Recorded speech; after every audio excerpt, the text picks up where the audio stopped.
Shakira Spencer, 35, went from a size 16 to a size 6 before her death. 2 women and a man have been found guilty of murdering a vulnerable woman who was tortured, starved and battered to death.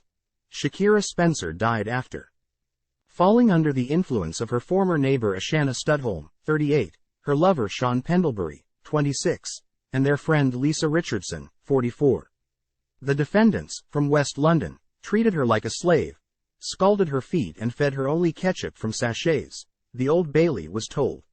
The 35-year-old went from being a beautiful, happy, healthy, size 16 to a gaunt and skeletal, size 6 shortly before her death, jurors heard. Last September, her badly decomposed body was found after neighbours saw maggots coming from her flat in Ealing, West London.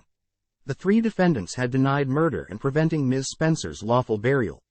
On Monday, a jury found all 3 defendants guilty of both charges against them, and Pendlebury reacted by clapping his hands and walking out of the dock. Previously, jurors heard how Ms. Spencer had been subdued and dominated mainly by Studholme and Richardson to the point where she was under all of their complete control. Shaun Pendlebury, Ashana Studholme and Lisa Richardson. Over many months, she was isolated, prostituted and robbed of her self-respect and finances, it was claimed. She would be woken up in the early hours to clean the defendants' houses and sent on errands to the shops. Prosecutor Alison Hunter KC said, in early 2021 Shakira Spencer had been a healthy, even voluptuous, size 16. Weighing some 74 kgs, 9 pounds. By July 2022 Shakira Spencer was just skin and bone. Gaunt and skeletal, bruised from head to foot, with hollowed black eyes. She was barely a scrawny size 6 in images taken by the defendants just before she died. For whatever was their unfathomable, cruel, sadistic motive, these 3 defendants tormented, tortured, starved, burned and eventually battered Shakira Spencer to death. The abuse reached a frenzied climax on around September 11 and 12 last year when Ms. Spencer was beaten to the brink of death at Studholme's home, the jury was told.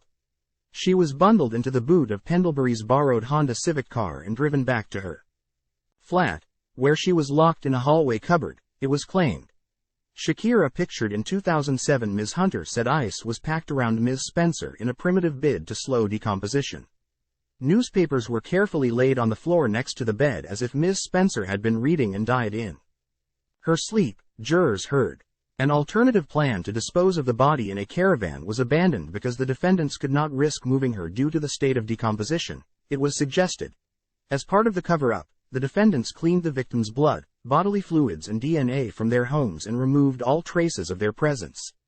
From Ms. Spencer's flat, Ms. Hunter said, it was only when neighbors saw maggots crawling out from under her door that the police were called to Shakira's address on Sunday, September 25, 2022, and the painstaking investigation which ensued revealed in detail what they had done.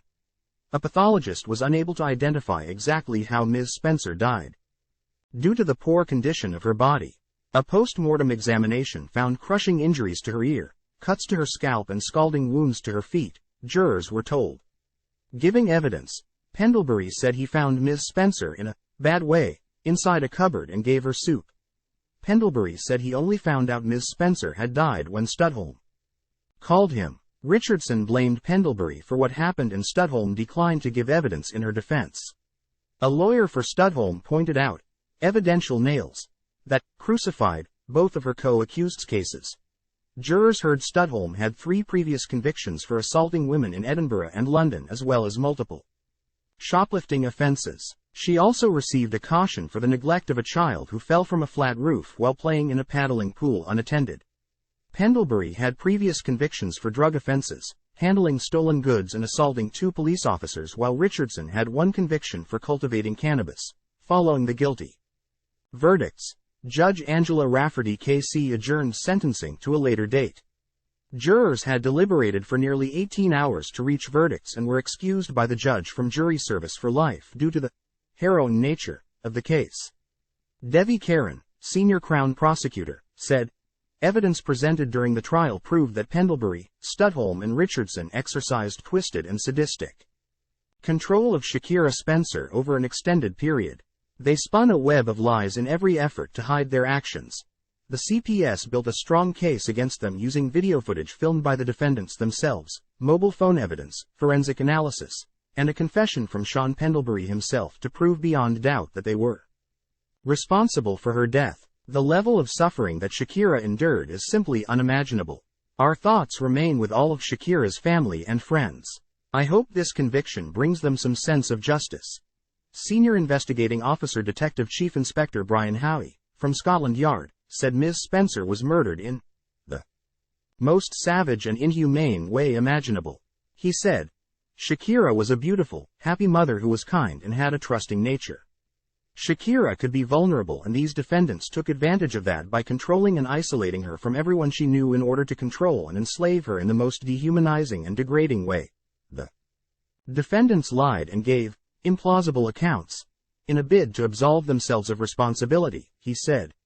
Mr. Howie said, whatever their cruel and sadistic motives were, there is no acceptable explanation for what Shakira was put through. This was a complex and challenging investigation. A meticulous timeline was created to pull together the different strands of evidence, paralleled against each other, in order to prove the defendants' campaign of controlling behavior and violence. This included the retrieval and viewing of thousands of hours of CCTV, extensive forensic examinations, pathology, witness accounts, searching of houses and vehicles, and reviewing the defendants' phones. That examination revealed what Shakira had been subjected to, with footage, messages and voice notes recorded by the defendants themselves that would prove key